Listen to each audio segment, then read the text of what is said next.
Hi, everyone, and welcome to this week's edition of Hot Jobs. I'm joined with Michelle today. Thanks, Michelle, for being here. Hi, Tara. Happy to join you. Awesome. Today, we have a special 4th of July themed Hot Jobs. And we're really excited to talk about everything career search and career development, kind of with our 4th of July themed spin, if you will.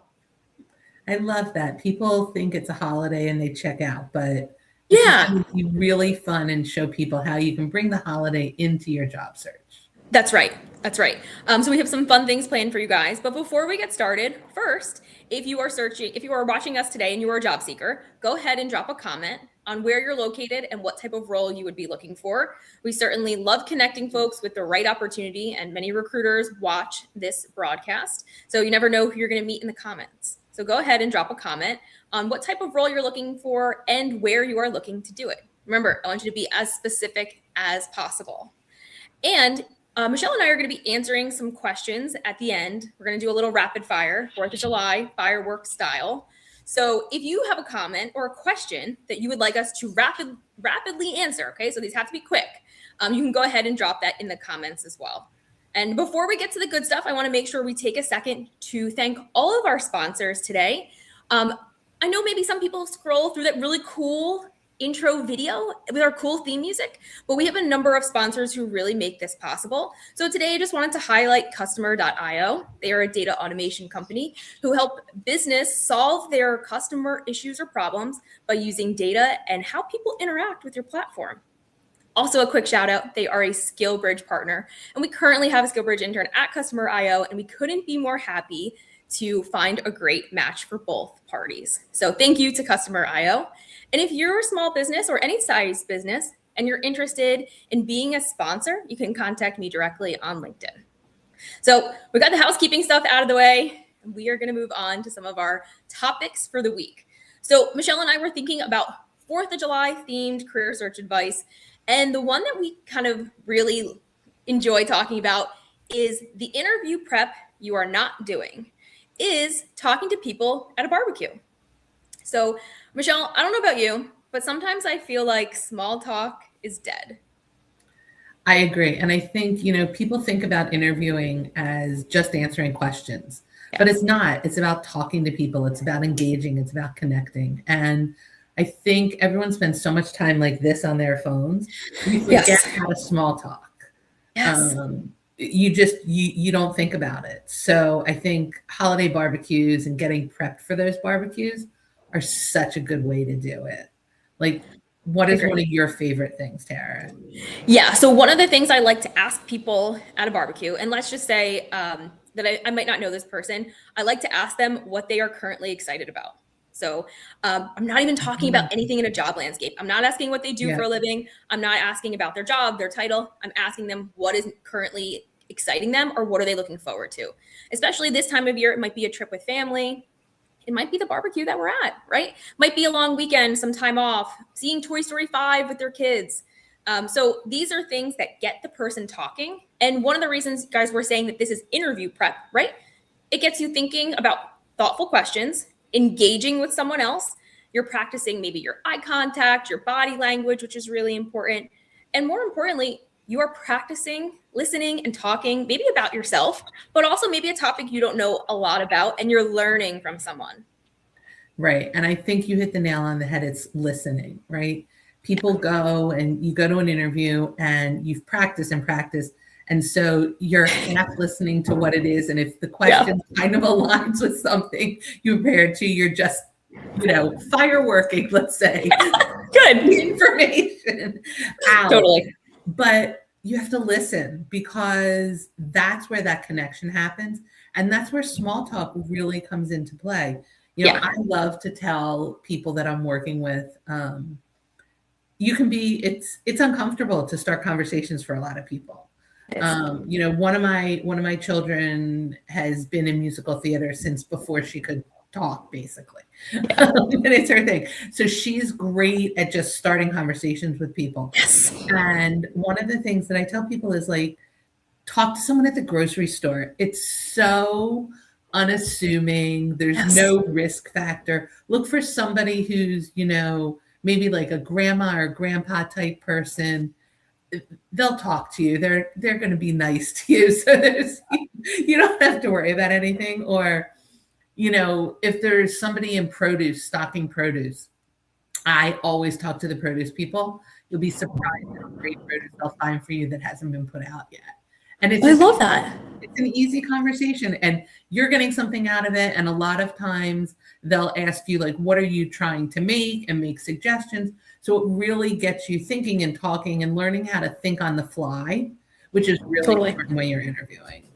I think that's a great tip. The grocery store is a place where you can always encounter someone, and it's super low stakes. You probably never see this person again either. Maybe if it's your local grocery store as a worker, you will. But again, there's no risk in asking how their day was, how their shift is going. Do you have anything else in the back?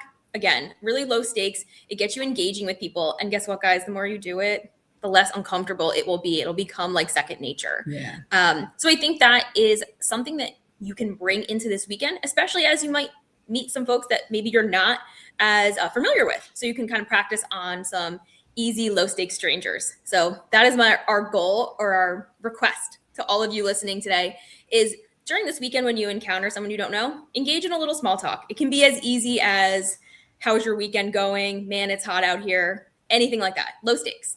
So I have another one. So Tara and I were talking about both having experiences being on the boardwalk in the summertime and everything.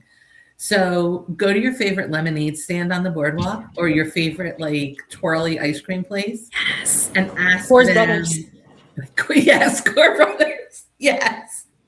And ask them like what cool combinations they have, or like what's their favorite thing or least favorite thing about making lemonade, Yeah. Many of you have seen those great big lemonade machines, right? You really got to work out.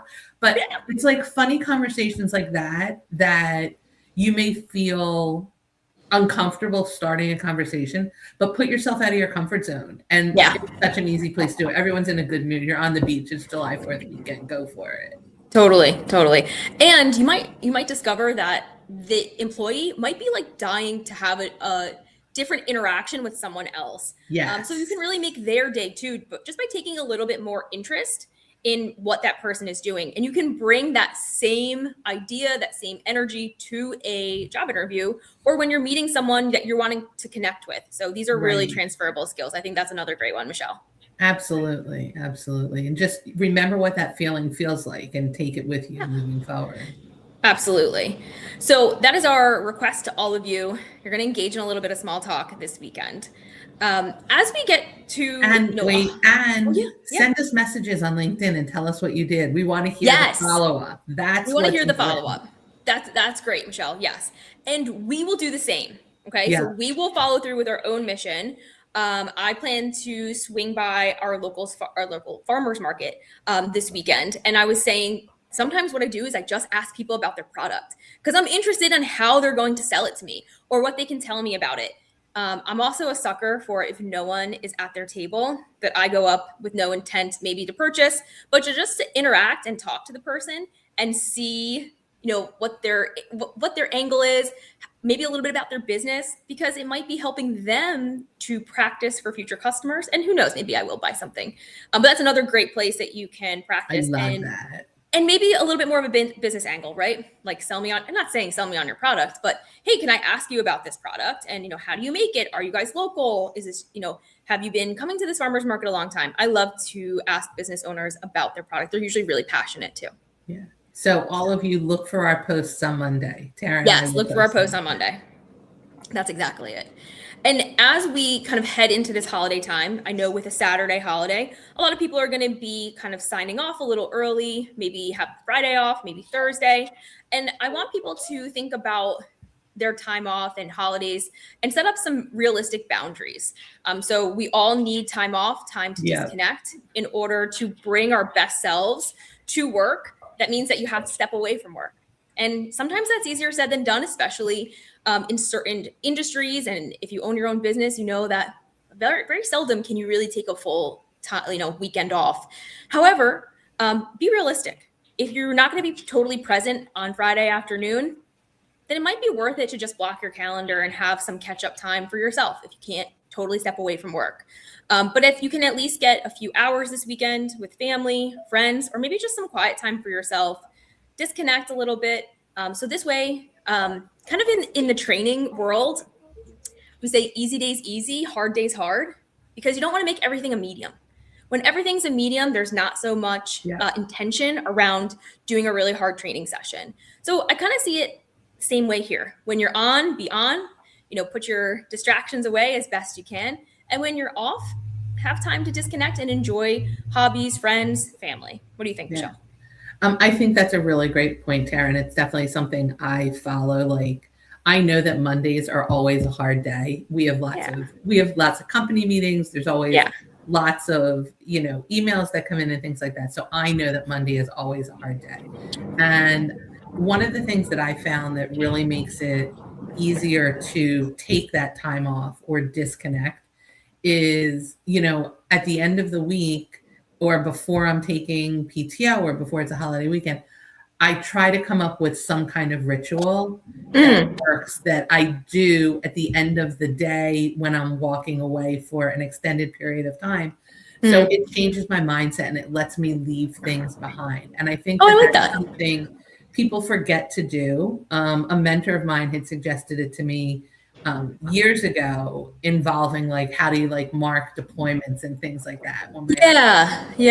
And, we always thought about creating things for the kids to do, but never for the spouses and people who are there. So I've translated that into work for as well.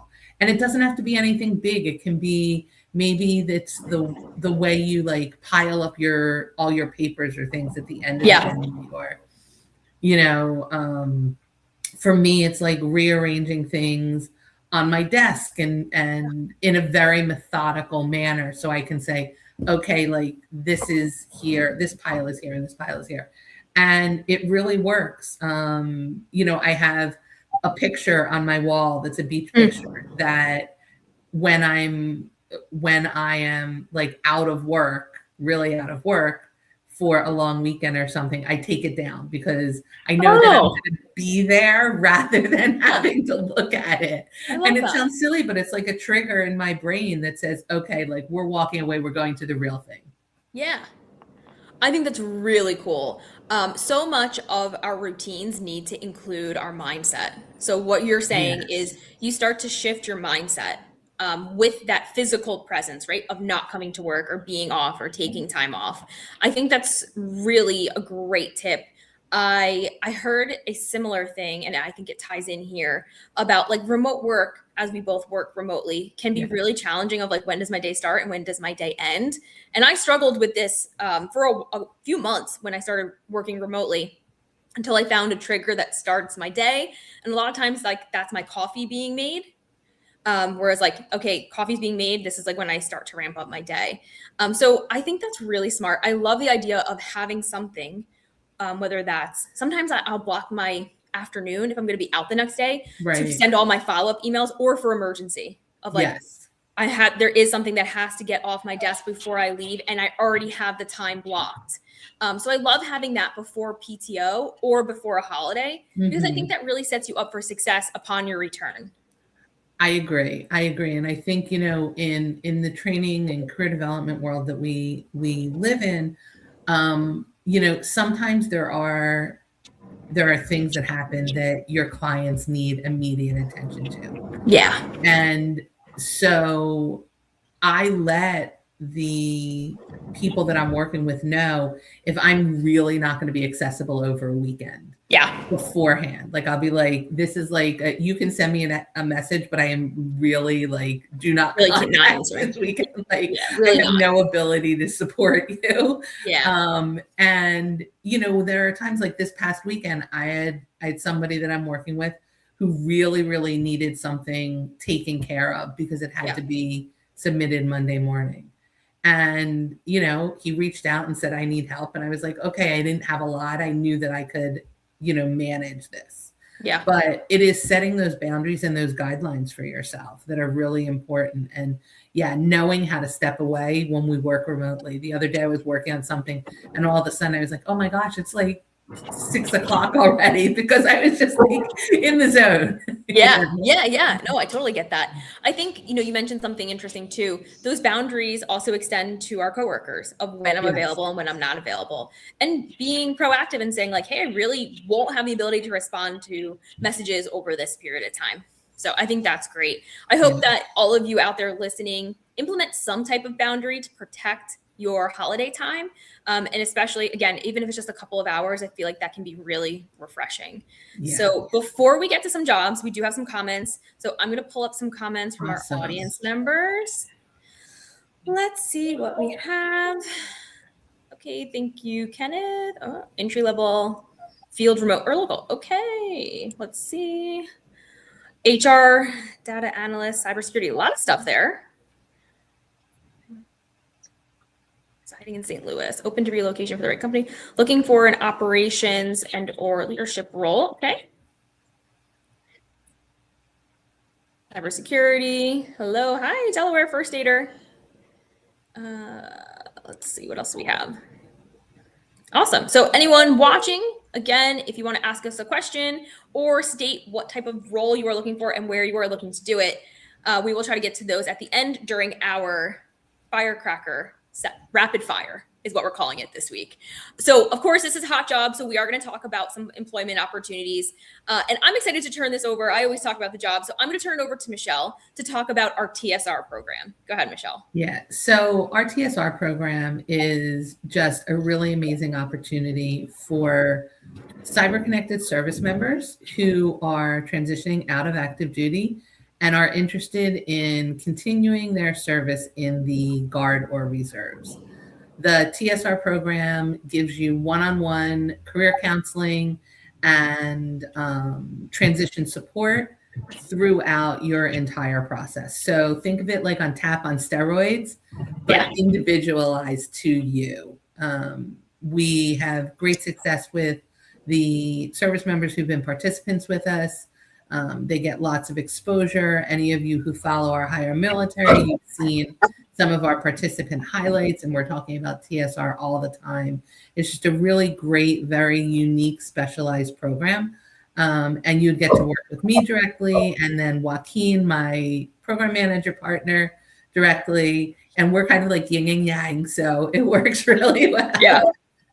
And connect with me on LinkedIn if you're interested and you want some more information, or you can go to our email, right? Send us an email at our TSR info email, and we'll get back to you with more details and talk and see whether you would be an eligible candidate. Absolutely. There's no cost to you for this. There is no cost to service members. Yes, this is already fully funded. We are looking forward to anyone who's interested in the program. Again, we have the email up here. You can also connect with Michelle, or you can send us a message on our Tonova LinkedIn page. If you're not sure who to connect with, we can point you in the right direction. Yeah. But I can't say enough great things about Michelle and the team for TSR. We're really excited about the program. We're really excited to help service members. And like Michelle said, it's one-on-one. It's like tap on steroids. So if you think that this is something that you'd be interested in, please contact us. Or if you know someone who you think this might apply to, you can tag them in the comments as well, and we'll reach out to them. Yes. So really exciting opportunity there. A couple of things as far as other employment opportunities. Of course, I'm going to point you to our website up above our heads so you can join the job pool. Anytime we have new opportunities listed, the jobs pool is the first one to get the email. Yeah. And I send it out to everyone in case you are looking for positions that are not in your current location if you're open to relocation. So some people ask like, hey, Tara, why'd you send me this? And I always reply back with, because you opted in for the jobs pool. And I want to make sure that you don't miss a single opportunity. Because if it's not right for you, maybe it's right for someone else in your network. So I'm going to point you guys there first. Next, I always want to talk about some of our new positions. So I've been talking about the two positions at EndRun LLC. I think that they're super excellent. I'm excited to start talking to some candidates next week after the holiday. I appreciate them giving me their full attention after the holiday, as we had mentioned before. So I want to point people to those opportunities. Senior business analyst and a engagement manager. We are looking for someone with specific military experience and DOW contract experience. So I'm going to have you do a little mission of your own and head over to our job board to look at all of the requirements. It's a fantastic opportunity out in Arizona. Some of the other positions I like to always highlight are the customer success engineer at Cribble. Cribble is a remote first company voted top remote employer by Fast Company for the second year in a row. So really interesting blend of technical expertise, but also client relationships. So anyone looking to get into that software as a service space, this is for you. So I would encourage you to check that out. That skill bridge is remote. We would love if that person was located in the DC area, but there's definitely some flexibility there. And of course, I always like to mention our skill bridge at Texas Instruments for equipment technicians. Amazing opportunity. We have a couple of fall slots left, but I've also started to send out letters for 2027. So equipment technicians, we are looking for people who are mechanically inclined. So these people work in those fabrication factories, making chips and all kinds of parts that go into all of the electronics that keep us going. I know I've mentioned this before, but if you have something that is a charging cable in your house, TI makes at least 20 components of that charging cable. So you can know how important this is. So mechanically inclined, you can find all of the details on our website. This is also posted on our LinkedIn under our jobs. So you can go ahead and browse those opportunities. Even if you are exiting active duty service at the beginning of next year, you're not too early. We're signing people up for 2027 already.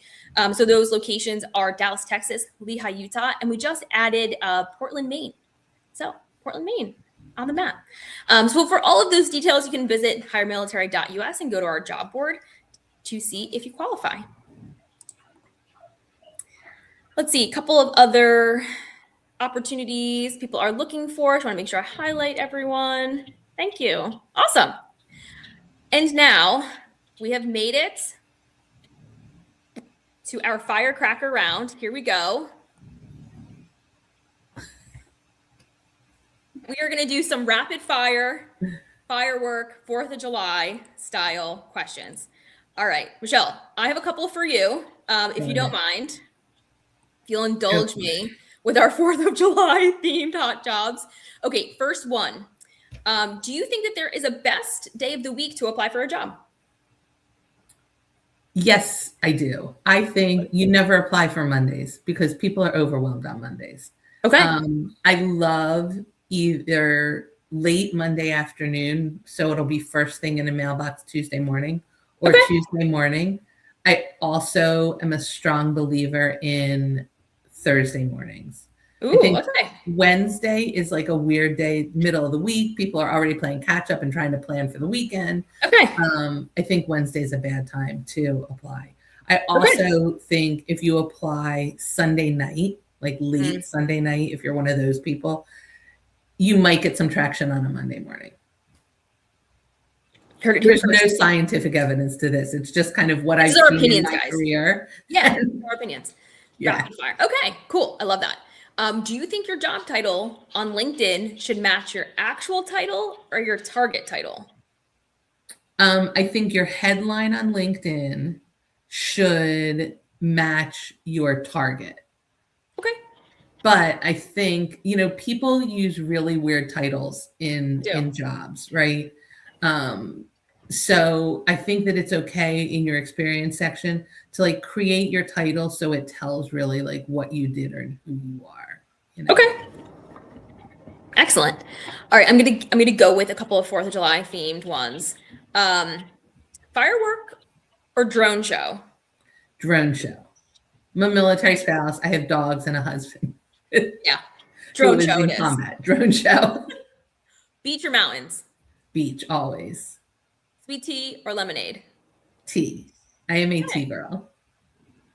I was saying to Michelle that I'm a big lemonade connoisseur, so I'm going to go lemonade on that one. Let's see. Back to job search. Do you think that being the right fit is a legitimate reason for a candidate to either choose a candidate or not choose a candidate, or is that just an excuse? I think being the right fit means a lot of things. I think that a hiring manager has to see a candidate integrated into the team that they're part of. Yeah. I think that that's really important. Like, look, any job can teach you skills and activities that you need to know, but we can't teach you how to mesh into the company and mesh into the thing. Yeah. So I do think that being a right fit is very legitimate when you're hiring somebody. I think right fit and right time are absolute reasons for hire and not hire. Yeah. I know that's sometimes tough to hear if you're not the right fit at the right time, and you could have been a right fit in 6 months from now or a year from now. I know that's hard.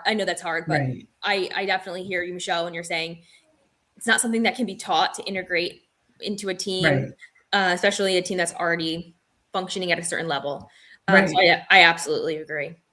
Anything else you want to wrap up our 4th of July themed hot jobs with?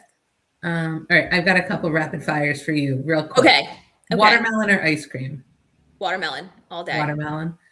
Okay. Favorite summer food? I really love fresh fruit. So I love like the cherries, peaches, strawberries, watermelon. This is the good fruit season. So that is going to be my answer. And then what one word or phrase do you think should never be on a resume? I hate transformational leader. Right. What does that mean? I hate it. I even have a friend, John, I know you're not watching this, who works in a department called transformational health. And I believe his job title like is transformational something. And I said, you can have a pass because you did not design this. But for everyone else who is not my friend Sean, I don't want to see transformational leader. I want you to show me either in bullets or in an interview your leadership and what you have transformed. Yes. And I want to see data. Agree. I want to see numbers. I agree. And I think you just hit the nail on the head. Show us on your resume what makes you a transformational leader. Yes. That's what you No. Yeah. I would put servant leader in there too. Show me. Yes. Tell me. Don't write it. No, I don't want to see that. Exactly. Well, guys, I want to thank everyone who tuned in today. I know it's a short week, but we really appreciate you giving us 28 minutes of your Wednesday. We hope that everyone has an excellent holiday. Happy 4th of July. Go disconnect for at least a few hours, spend some time with friends and family, and we will catch you here next week. Have a safe and happy 4th. Bye, everyone. Bye.